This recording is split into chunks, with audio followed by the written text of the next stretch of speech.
don't think he wants this war to keep going as long as possible because of the slaughter of his own people. So I don't interpret it that way. I think he's a showman. I think he's a man who's understood how to use media. And in his idea of how to do this, he finds that asking for as much as possible to be extremely important. I think of the example of what he had said in the UN Security Council, saying that essentially Russia should be kicked out if this stands for anything. So I think that he understood that would attract real attention, that kind of comment. He understands how, if not to win this war on the ground, how he might be able to win this war in social media.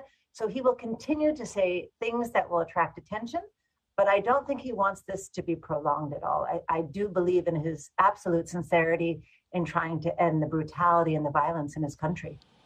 Given the violence and the brutality and the destruction that we've seen, it does beg a belief that anyone would not want this to end as soon as possible. But, absolutely, the negotiations that they've been having for a long time now, Russia has been saying that Ukraine has been playing a go slow strategy in those negotiations. During these current latest situation, Zelenskyy yesterday said he's going to call now for all the supporters to come together. Remember, we've been talking about those security guarantees that he wants from the surrounding players in the case of a new ceasefire agreement. But now he's saying, OK, his guarantees are going to come from non-Russian countries. So he's now saying we're not going to continue negotiating with Russia until we've had negotiations with my other supporters. So again, it doesn't seem as if moving to ceasefire right now is necessarily on the front burner.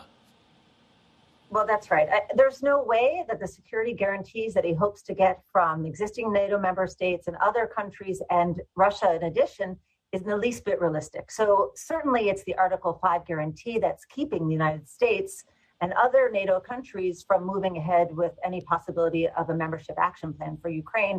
Certainly the French and the Germans have been opposed to that precisely because of the antagonism it would mean for Russia and of course the requirement to defend Ukraine against an invasion by Russia. So now that we're there, to request sort of an Article 5 guarantee without NATO membership doesn't make sense. So I certainly agree that the request is not a real request, but I don't think that suggests that he would not greatly work toward a ceasefire and any kind of negotiation, although one that would not concede territory. So perhaps what I think would be most useful to look for in seeing whether he's serious about negotiating an end to the war would relate to his willingness to maybe recognize the gains in territory from 2014. But no, I agree, to have any kind of